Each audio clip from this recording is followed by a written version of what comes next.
Selamat pagi Bapak Ibu sekalian, saya Abdullah Mutis. Hari ini saya akan mempresentasikan mengenai tepung tapioka dan manfaat fortifikasi protein pada tepung tapioka.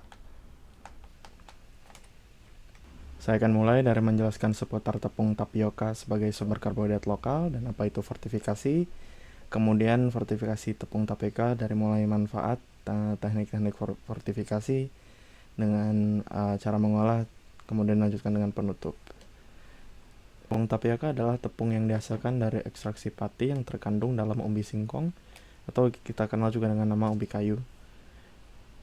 Proses pembuatan tepung tapioka dimulai dengan mengupas dan mencuci singkong untuk menghilangkan kotoran. Kemudian singkong dihancurkan dan diproses untuk mengeluarkan pati yang ada di dalamnya. Kemudian pati yang tadi sudah dihasilkan kemudian dicuci, dikeringkan, dan digiling menjadi tepung yang halus. Supaya lebih jelas, saya akan tampilkan video yang bisa dilihat di YouTube. Jika tepung tapioka berasal dari singkong, mau tahu gimana proses pembuatannya? Yuk, kita lihat prosesnya. Singkong dengan kualitas terbaik dibersihkan dari tanah menggunakan mesin ini. Selanjutnya, singkong akan dicuci dan dikupas dari kulitnya menggunakan mesin conveyor yang berbeda. Singkong yang sudah bersih kemudian dipotong dan digiling menggunakan mesin pemarut. Parutan singkong dimasukkan ke dalam bak penampungan dan dipompa untuk memisahkan sari pati dan ampasnya.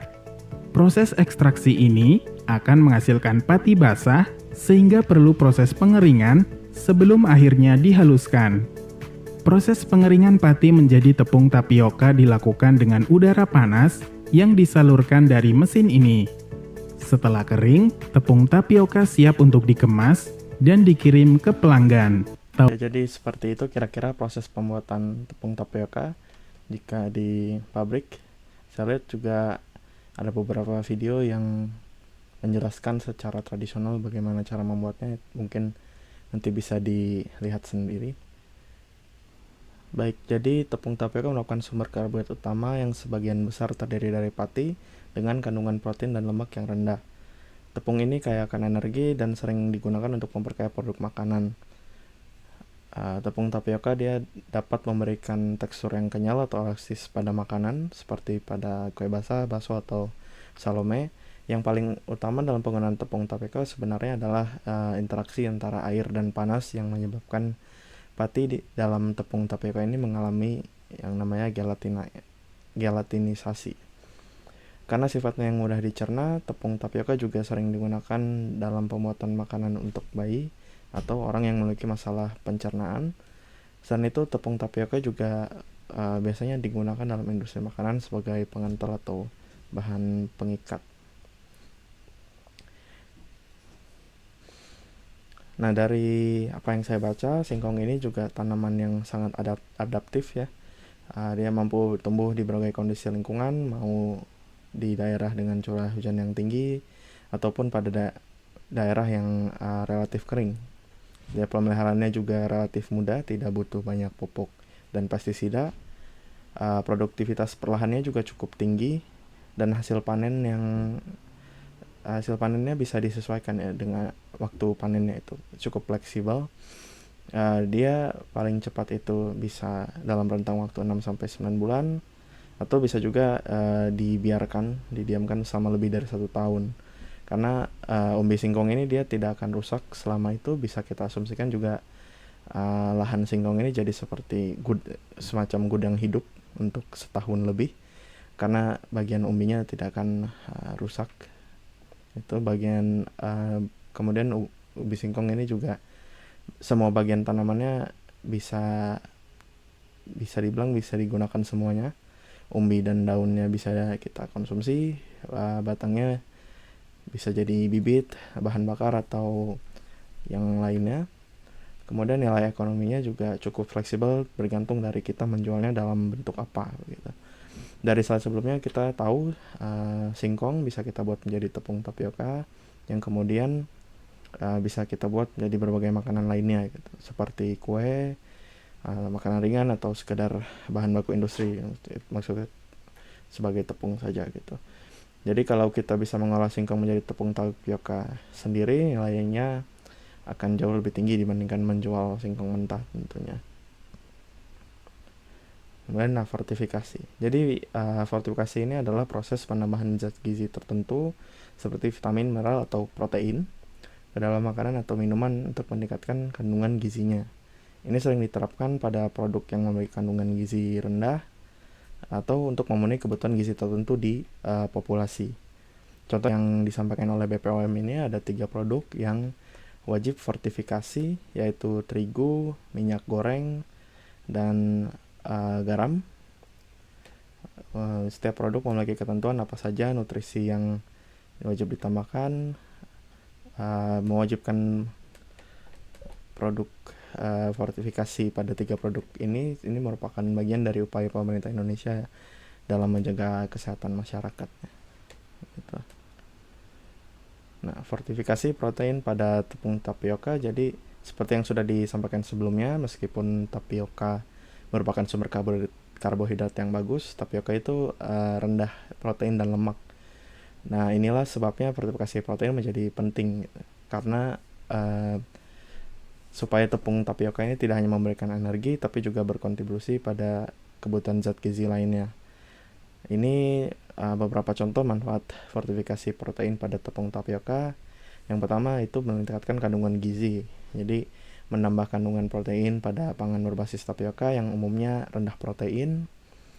Kemudian memberikan keseimbangan makronutrien. Kenapa keseimbangan makronutrien ini penting? Makronutrien itu karbohidrat, protein dan lemak itu makronutrien. Contoh makronutrien.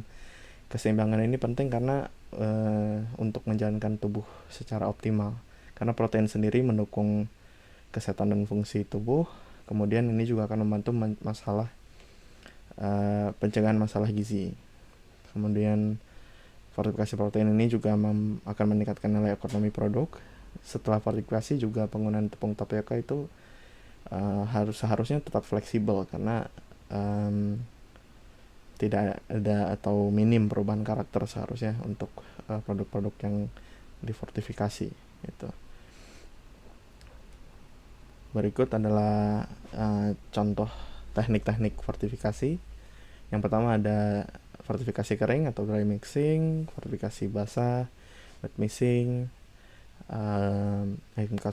enkapsulasi zat gizi, fortifikasi melalui ekstrusi, dan coating atau pelapisan. Nah, untuk fortifikasi protein pada tepung tapioka tentunya yang paling relevan adalah dry mixing dan wet mixing. Jadi untuk dry mixing prinsipnya adalah zat gizi dalam hal ini protein disediakan dalam bentuk bubuk kemudian langsung dicampurkan dengan tepung tapioka. Ini kelebihannya ini sangat mudah dilakukan, cocok untuk fortifikasi tepung-tepung. Kesulitannya penyebaran protein pada tepung tapioka ini harus dipastikan merata. Dalam artian perlu kontrol mutu yang baik sehingga dalam setiap paket tepung tapioka itu jumlah tapioka dan proteinnya sama secara konsisten gitu. Kemudian ketika digunakan dalam proses juga seperti itu fungsinya, supaya kenapa itu harus merata.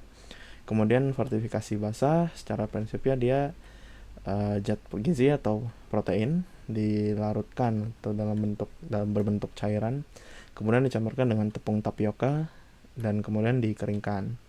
Ini kelebihannya distribusi zat gizinya kemungkinan akan lebih merata, tapi kesulitan atau bisa dibilang kekurangannya adalah resiko kehilangan zat gizi akibat suhu panas pada proses pengeringan. Terakhir sebenarnya bisa juga yang namanya metode ekstruksi. Jika ingin langsung membuat beberapa produk seperti mie atau snack, sederhananya metode ini sama seperti wet mixing, tapi setelah pencampurannya campurannya akan langsung dicetak sesuai dengan bentuk produk yang diinginkan, lalu langsung diproses, entah itu dikeringkan atau digoreng misalnya. Nah, ada beberapa contoh studi terkait fortifikasi protein pada tepung tapioka. Studi ini menggunakan tepung jamur tiram putih sebagai zat gizi protein untuk dicampur dengan tepung tapioka secara dry mixing. Kemudian mereka buat untuk jadi kerupuk. Nah, dari penelitian ini mereka menunjukkan bahwa dengan menambahkan tepung jamur tiram putih pada tepung tapioka itu kadar protein kerupuknya meningkat dan terdapat perubahan positif pada sifat organoleptik seperti rasa, tekstur, aroma, serta warna kerupuk gitu. Walaupun sedikit kontra dengan tujuan fortifikasi pada umumnya, yang mana seharusnya fortifikasi tidak banyak mempengaruhi sifat organoleptik produk. Nah, berikut cara mengolah secara lebih detail untuk setiap metode. Yang pertama untuk dry mixing, karena hasilnya berupa tepung kering terfortifikasi, penggunaannya sangat fleksibel. Tepung ini bisa langsung dicampurkan dengan bahan lain untuk membuat bakso, sosis, kerupuk, salome, cilok, kue tradisional, atau mie basah. Kemudian untuk wet mixing, biasanya sudah mengalami proses pengeringan lagi, tapi sering juga langsung diproses menjadi produk. Jadi metode ekstruksi sebenarnya. Yang ya contohnya snack extrudat.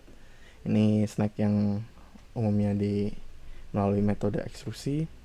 Kemudian mie instan tinggi protein, bubur instan fortifikasi, biasanya untuk bayi.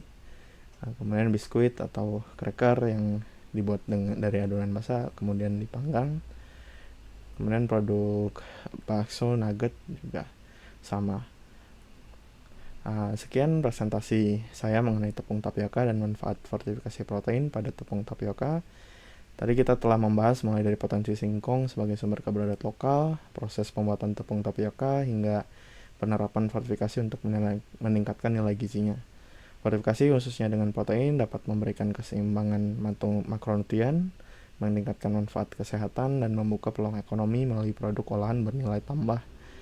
Berbagai teknik fortifikasi seperti dry mixing dan wet mixing memberi fleksibilitas dalam pengolahan, sehingga tepung tapioka terfortifikasi dapat diaplikasikan ke beragam produk mulai dari jajanan tradisional hingga makanan yang lebih modern. Terima kasih atas perhatian dan kesempatan yang diberikan kepada saya. Selamat pagi.